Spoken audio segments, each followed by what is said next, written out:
우리 본문 같이 읽겠습니다. 사도행전 17장 10절부터 15절까지 우리 번갈아 읽겠습니다.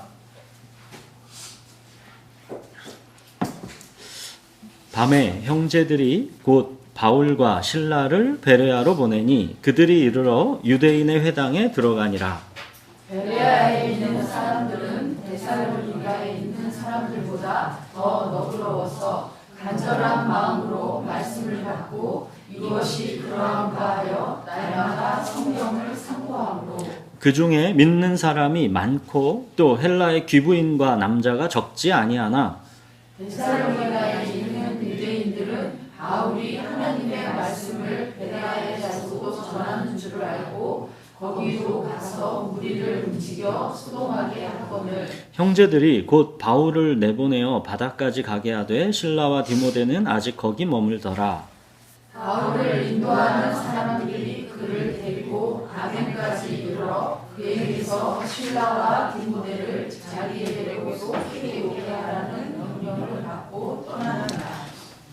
데살로니가에서 이제 유대인들이 이 불량배까지 동원해서 이 바울 일행을 핍박하려고 해서 이제 밤에 데살로니가 이제 성도들이 바울 일행을 이 베레아로 피신시켰습니다. 여러분, 데살로니가 유대인들이 왜 그토록 열정적으로 바울이 전하는 복음을 싫어하고 핍박했습니까? 나를 위하여 나를 인도할 신, 그렇게 내가 우주의 중심이고 하나님은 내 행복의 수단으로 내가 쉽게 조작할 수 있는 그런 하나님이 아니라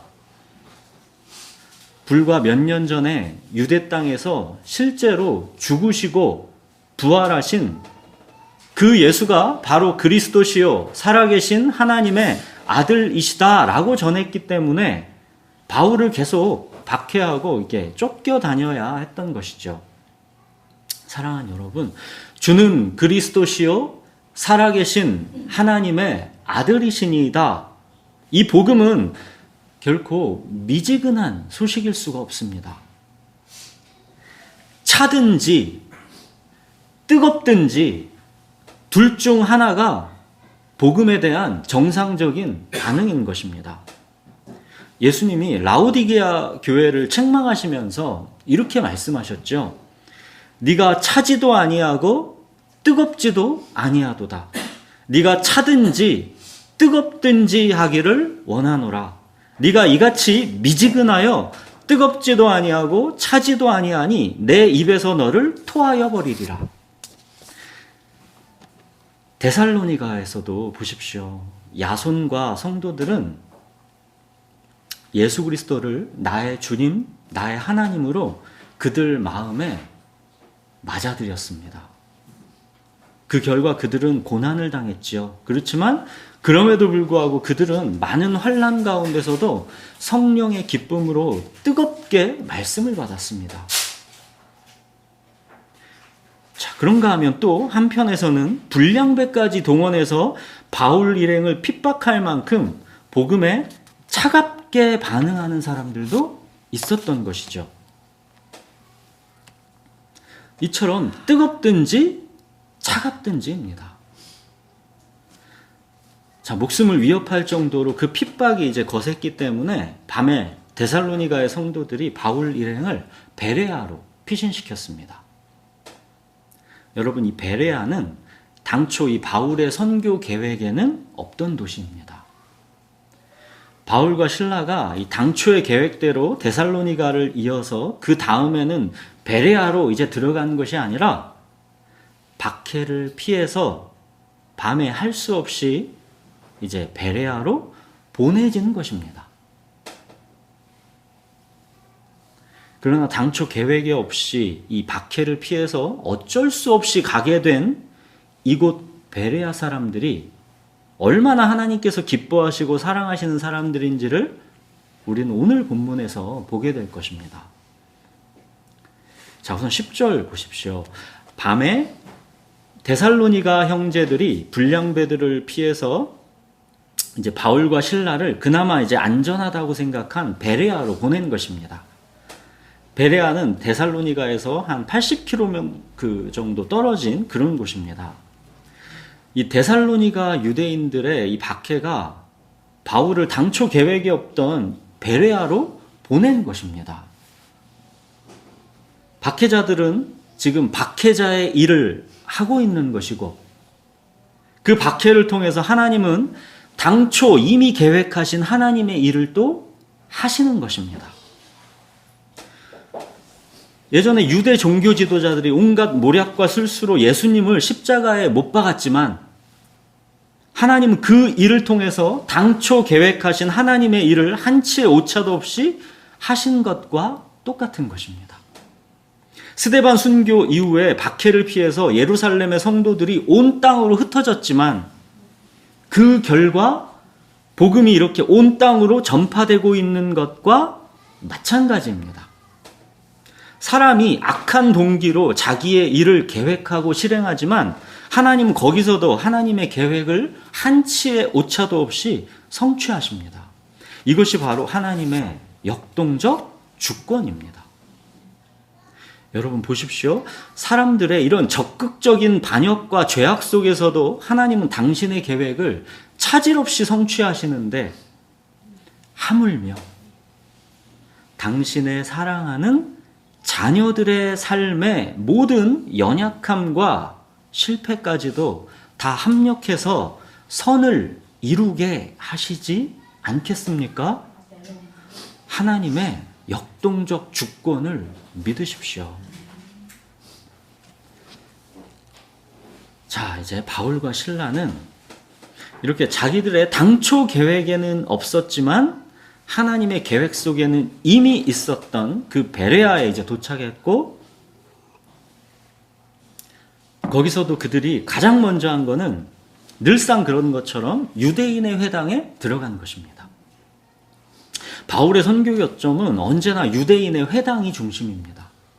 이곳에는 유대인들 뿐만 아니라 유대교에 관심이 있는 경건한 이방인들이 모여있기 때문에 이 유대인의 회당이야말로 이 복음 전도의 가장 이 중심점이 되는 것이죠. 자, 이제 11절 한번 보십시오. 베레아 사람들은 데살로니가 사람들보다 더 어떻답니까? 더 너그럽다. 그러죠? 여기 너그럽다 라는 단어, 이 헬라어가 유게네스입니다. 유게네스. 그러니까 헬라어에서 유는 좋다 라는 뜻이고, 게네스는 태생, 출생 이런 뜻입니다. 그러니까 유게네스는 뭐냐?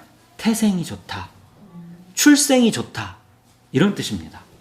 그러니까 베레아 사람들은 너그럽다라는 거는 베레아 사람들은 태생이 좋다, 출생이 좋다라는 뜻입니다. 요즘 우리말로 뭐예요? 금수저라는 뜻입니다. 딱 그 말인 거죠. 베레아 사람들은 태생이 좋은, 출생이 좋은 금수저라는 것입니다. 우리는 돈이 부자인 집에서 태어나는 것을 금수저라고 하지만, 사실 그런 금수저만 있는 게 아니죠. 머리 좋은 것도 금수저를 물고 태어나는 겁니다. 아무리 공부해도 머리 좋은 사람은 그냥 대충 슉 봐도 서울대 가고 하버드 갑니다. 또 선천적으로 건강한 것도 금수저 물고 태어나는 것이고, 예쁘고 잘생긴 것도 금수저 물고 태어나는 것이고, 성품이 용감하고 희생적이고 착하고 따뜻해서 관계성이 좋은 것도 금수저 물고 태어나는 겁니다. 자기들 노력해서 그러는 거는 이건 한계가 있는 거고요. 대부분 이 모든 거는 물고 태어나는 것입니다. 사실 돈을 금수저로 물고 태어나는 것보다 오히려 이런 것들 금수저 물고 태어나는 게 사실은 훨씬 더 귀한 것이죠. 자, 그렇다면 이 베레아 사람들, 유게네스, 태생이 좋다, 출생이 좋다 하는데, 그럼 그들은 무엇에서 금수저를 물고 태어난 것입니까? 11절 보십시오. 간절한 마음으로 말씀을 받고. 바로 이거를 타고났다는 겁니다. 바로 이 지점에서 태생이 좋다, 출생이 좋다, 금수저를 물고 태어났다라는 것입니다. 베레아 사람들은 타고나기를 말씀을 받아들이는 마음밭이 좋다는 겁니다. 말씀의 씨는 길가, 가시밭, 돌밭 다 여기저기 떨어지는데 베레아 사람들은 그냥 타고 나기를 좋은 밭이라는 겁니다. 부잣집에 태어나면 좋겠지요. 설렁설렁 공부해도 서울대 하버드 갈 만큼 머리가 좋게 태어나도 좋겠지요. 타고나기를 성품이 따뜻하고 착하고 관계성도 좋으면 좋지요. 또 우리 몸이 건강하면 좋지요. 관계성 좋고 몸도 좋고 다 좋은 것이죠. 이런 금수저도 정말 부럽고 좋지요. 얼마나 좋습니까? 그러나 이 베레아 사람들은, 세상 사람들은 별로 부러워하지 않는 그런 금수저를 물고 태어난 사람들이다라는 겁니다. 베레아 사람들은 이 말씀에 대한 수용성, 이 영적 감수성을 타고났다는 겁니다. 말씀을 그냥 흘려듣지 않았다는 겁니다. 말씀을 더없이 귀한 하나님의 말씀으로 간절한 마음으로 받는다라는 겁니다. 막 사슴이 시냇물을 찾는 것처럼 갈급함으로 그 말씀을 그렇게 받는다는 겁니다. 그리고 자기들이 전해 들은 그 말씀, 예수 그리스도의 복음의 말씀이 야 정말로 그러한지, 야 저 설교대로 정말로 그러한지 집에 가서 날마다 성경을 상고하면서 그게 사실인가를 확인한다는 겁니다. 여기서 상고한다라는 말은 자세히 조사하다, 질문하고 시험하다라는 뜻입니다. 죽으시고 부활하신 그 예수께서 정말 나의 주님, 나의 하나님이신지, 이게 정말로 그러한지 날마다 성경을 자세히 조사하고 계속 질문하고 시험하면서 말씀을 확증해 나갔다라는 겁니다. 자, 그 결과 그렇게 말씀을 간절한 마음으로 받고 이게 과연 그러한가 해서 날마다 성경을 자세히 조사하고 질문하고 시험한 결과, 그 결과 어떠하답니까? 12절. 그 중에 믿는 사람이 많고. 이 표준세 번역은 더 잘 번역했습니다. 어떻게 했냐면 따라서 그들 가운데 믿는 사람이 많이 생겼다. 이렇게 번역했습니다. 간절한 마음으로 말씀을 받고 날마다 성경을 상고한 결과 따라서 믿는 사람이 많이 생겼다. 이 원인과 결과를 표준세 번역이 원어에 맞게 더 잘 표현한 것이죠. 사랑하는 여러분, 정말 귀에 못이 박이도록 수없이 강조하죠. 예수 그리스도를 믿는 믿음은 말씀을 들음에서 나는 겁니다. 아무렇게나 자기 좋을 대로 하나님을 그려내고 그 하나님을 믿는 거는 그냥 자기 취향대로 됩니다. 그냥 자기 최면으로 내가 하나님 믿고 있다는 느낌도 납니다. 여러분, 그러나 주는 그리스도시요 살아계신 하나님의 아들이시니이다. 이 예수 그리스도를 믿는 이 믿음은 오직 말씀을 들음에서 나는 것입니다. 말씀을 간절한 마음으로 받고 정말로 주는 그리스도이시요 살아계신 하나님의 아들이신지 정말 그러한지 날마다 성경 찾아서 상고하면서 우리가 그렇게 성경을 자세히 살필 때 믿음이 거기서 나는 것입니다. 여러분, 왜 오직 말씀에서 믿음이 납니까? 이거는 말씀을 아는 지식에서 믿음이 난다는 게 아닙니다. 우리가 성경 백독하면 거기서 믿음이 난다, 그런 게 아니에요. 지식에 초점이 있는 게 아닙니다. 말씀에서 믿음이 난다는 거는 자, 지식에 초점이 있는 게 아니라면 여러분, 그럼 뭐에 초점이 있는 것이겠습니까? 성령입니다. 예수님께서 제자들에게 그러셨죠. 진리의 성령이 오시면 그가 너희를 모든 진리 가운데로 인도하실 것이다.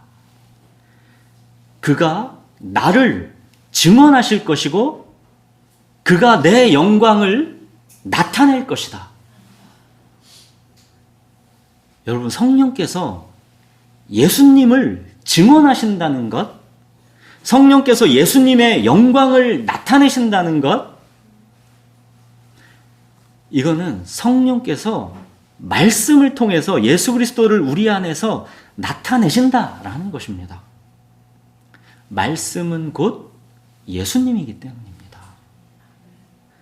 성령께서 말씀을 통해서 예수 그리스도를 믿는 믿음을 우리 안에 창조하시는 것이고 그 믿음이 자라나게 하시는 것입니다. 여러분, 말씀에서 믿음이 난다는 것은 우리의 지식을 말하는 게 아니라 성령의 역사를 말하는 것입니다. 성령은 오직 말씀을 통해 역사하시는 것입니다. 성령은 오직 말씀이신 오직 이 예수 그리스도만을 증언하시는 분이신 것이고 오직 말씀이신 예수 그리스도의 영광만을 나타내시는 분입니다. 그게 성령이십니다. 여러분, 이것이 구약 성경에서 그토록 강조하셨던 바로 그 새 언약 아닙니까? 그 새 언약이 뭡니까? 내 영을 너희 속에 두어 너희로 내 율례를 행하게 할 것이다. 내 영을 너희 속에 두겠다. 이게 새 언약이시죠. 예수님이 부활 승천하시고 오순절에 성령이 오심으로써 여기서 교회가 탄생한 것이고 하나님의 나라의 이 새 시대, 성령의 시대가 시작된 거 아닙니까? 여러분, 구약 시대와 다른 지금 이 신약 시대의 핵심은 성령이 우리에게 오셨다는 것. 그 성령께서 말씀을 통해 우리에게 생기를 부어주신다라는 것. 이것입니다. 여러분, 구약 시대에는 말씀이 없었습니까? 구약 시대에 말씀이 있었지요. 이 귀한 말씀이 구약 시대에도 있었지 않습니까? 그러나 말씀이 마른 뼈를 살아나게 하지 못했습니다. 그러나 예수 그리스도의 피로 우리가 이제 깨끗하게 되었기 때문에 이제 성령이 우리 안에 거하십니다. 예수의 십자가의 대속으로 우리가 깨끗하게 되었기 때문에 이제 우리가 성령이 거하실 수 있는 처소, 성전이 된 것입니다. 그래서 구약에 있던 눈에 보이는 성전은 없어진 것입니다. 우리가 성령이 거하시는 처소, 성전이 되었기 때문입니다. 이제 우리는 건물, 그 성전에 가서 하나님을 만나는 것이 아니라 예수 그리스도의 십자가 대속으로 우리가 깨끗해졌기 때문에 내가 이제 성전이 되었기 때문에 성령이 내 안에 거하시기 때문에 이제 성령께서 말씀을 통해 이 마른 뼈를 살아나게 하시는 것입니다. 여러분, 성령은 결코 말씀과 분리될 수가 없는 분입니다. 말씀을 통해 예수 그리스도를 믿게 해주시는 분. 말씀이 다만 지식이 아니라 내 육신이 되게 해주시는 분. 그분이 바로 성령이십니다. 모든 성경 말씀은 하나님의 감동, 즉 하나님의 호흡으로 된 것이기 때문에 말씀은 살아있고 활력이 있는 것입니다. 말씀은 죽은 지식이 아닙니다. 성령께서 이 말씀을 통해서 역사하시는 것입니다. 성령께서 말씀을 통해서 예수 그리스도를 증언하시기 때문에 우리가 예수 그리스도를 그래서 믿게 되는 것입니다. 또 성령께서 이 말씀이 내 육신으로 내면화되게 성령께서 역사하시는 것이고 그래서 내 속에서 다시 기쁨과 기도와 감사를 살아나게 하시는 것입니다. 이것이 성령의 역사입니다.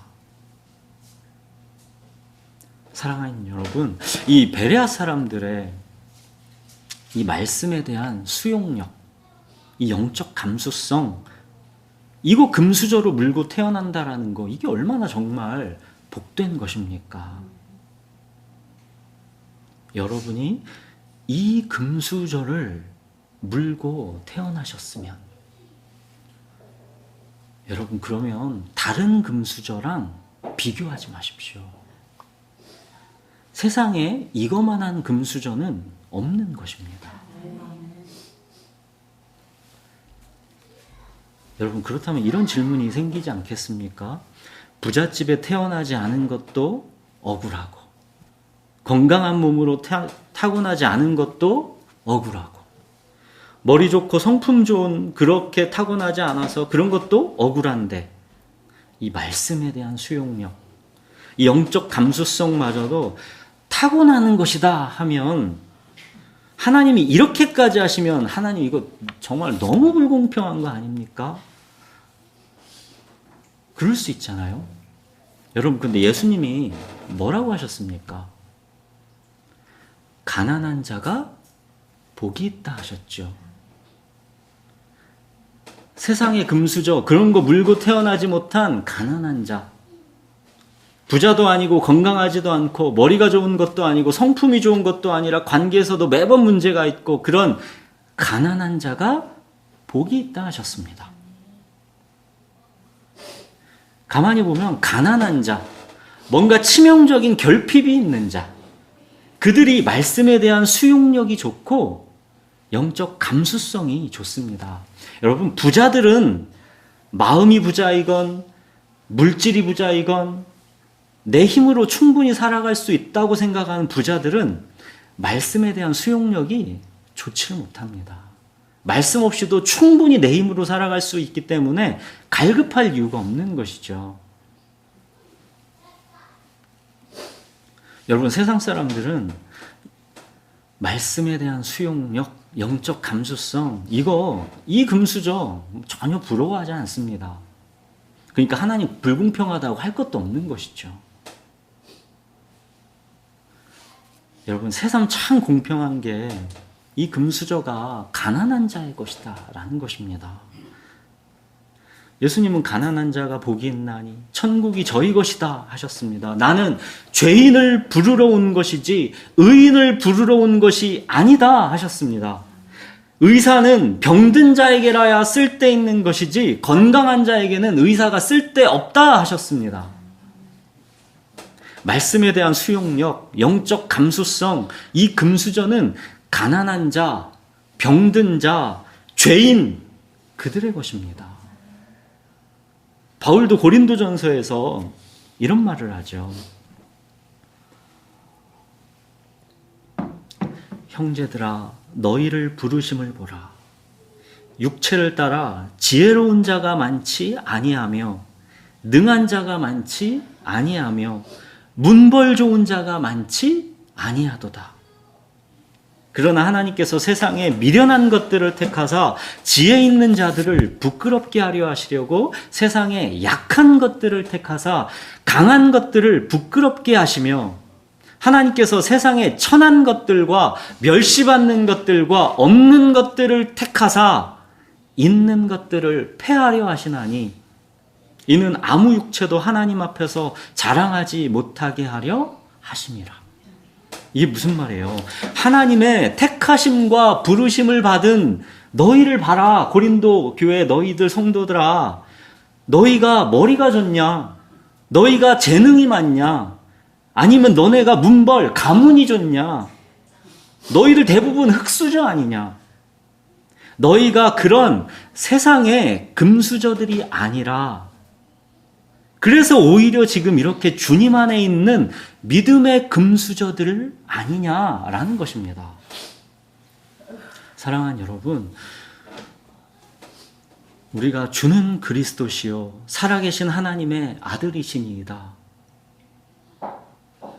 이 예수 그리스도를 나의 주님, 나의 하나님으로 믿고 있다라는 것은 그 자체가 이미 우리가 베레아 사람들처럼 금수저라는 것입니다.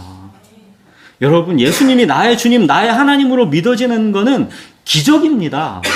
어떻게 눈에 보이고 귀로 들리고 손으로 만져지는 그 예수님이 하나님이다라는 게 믿어집니까? 이거는 기적입니다. 이 믿음은 우리가 노력해서 만들어낼 수 있는 게 아닙니다. 이 믿음은 하나님의 선물입니다. 하나님께로부터 나는 겁니다.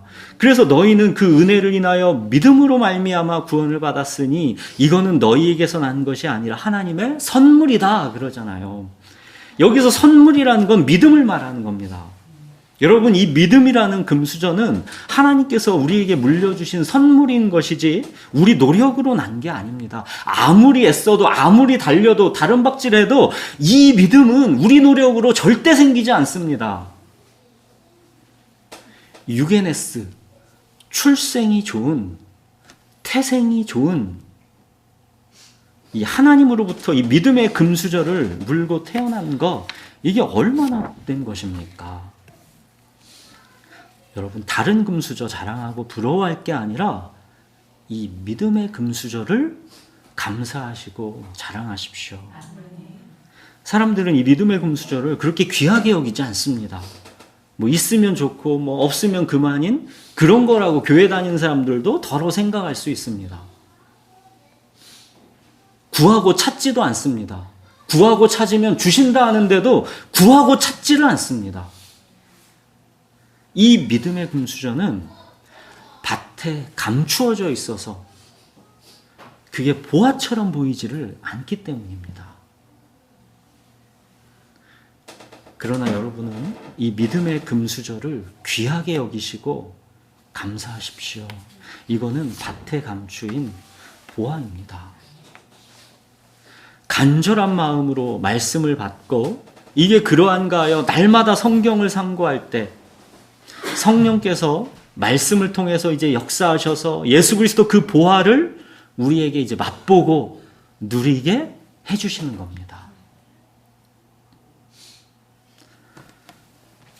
자, 이제 이 베레아 사람들이 간절한 마음으로 이렇게 말씀을 받고 이게 과연 그러한가 해서 날마다 성경을 상고해서 믿는 사람이 많은 거, 자, 이거 보면서 바울이 얼마나 마음에 이 큰 기쁨과 위로가 되었겠습니까? 계속 쫓겨다니고 박해받고 핍박받고 맨날 그렇게 바울이 전전하고 있는데 이 말씀 전하는 사람에게는 이거보다 더 큰 기쁨과 위로는 없는 거죠. 생각지도 않게 박해를 피해서 당초 계획에도 없던 이 베레아로 들어왔는데 이곳에서 그야말로 복음의 진짜 많은 열매들을 여기서 수확하게 된 것입니다.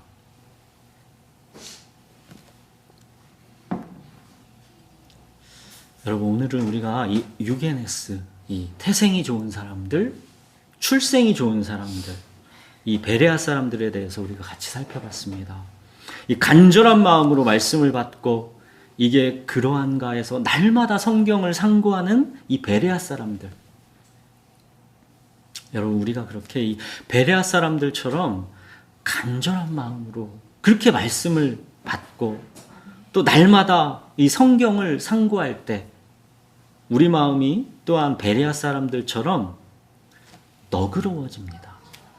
이 유게네스 이 단어를 오늘 보시면 너그럽다 이렇게 번역했죠.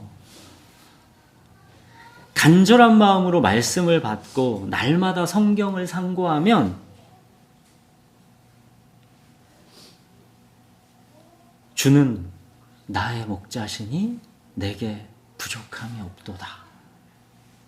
이게 그냥 다만 생명력 없는 그런 지식이 불과한 게 아니라 정말로 과연 그러하다라는 것을 우리가 실감하게 됩니다. 이게 우리 속에서 일어나는 성령의 역사입니다.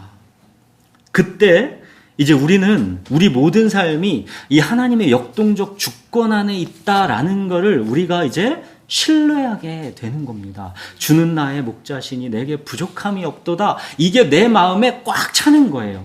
그러면 그때 이제 우리는 우리의 삶을 불평과 원망이 없이 너그럽게 받아들이게 되는 겁니다. 내 삶을 불평과 원망이 없이 너그럽게 있는 그대로를 그냥 받아들이게 되는 것입니다. 하나님의 주권과 사랑을 신뢰하면서 우리 삶을 그렇게 너그럽게 받아들일 때 우리는 그때 다시 이제 기쁨과 기도와 감사를 이제 회복하게 되는 것입니다. 이제 내 삶의 만족과 편안함에만 갇혀 있지 않고 이제 우리 삶이 이제 다 받아들일 수 있을 만큼 우리가 너그러워지기 때문에 그때 비로소 이제 하나님의 마음과 뜻이 있는 곳에 나도 이제 자기를 부인하고 따라가게 되는 것입니다. 여러분, 우리가 자기를 부인하고 주님을 따르는 거는 내가 막 하기 싫은 걸 억지로 해서 할 수 있는 게 아닙니다. 우리는 그럴 수 있는 존재가 아닙니다.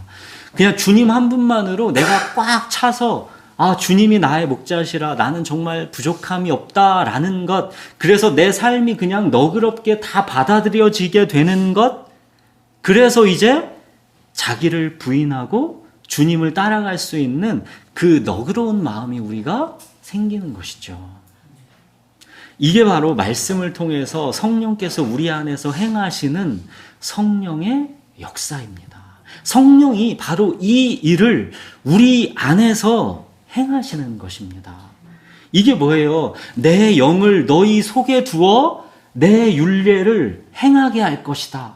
이게 그 말씀입니다. 사랑하는 여러분, 우리 모두가 오늘 이 베레아 사람들처럼 사슴이 시냇물을 찾듯이 그렇게 간절한 마음으로 말씀을 받고, 이게 과연 그러한가 해서 날마다 또 성경을 상고하는 이 유게네스, 믿음의 금수저들이기를 바랍니다. 그래서 하나님의 주권과 사랑을 이제 신뢰하고 우리 삶을 너그럽게 받아들이게 돼서 다시 기쁨과 기도와 감사를 회복하게 되시기 바랍니다. 그리고 이제 내 삶의 만족과 편안함에만 그렇게 우리가 갇혀 있지 않고 하나님의 마음과 뜻이 있는 곳에 이제 우리도 자기를 부인하고 따라가시는 저와 여러분이 되기를 바랍니다. 우리 기도하겠습니다.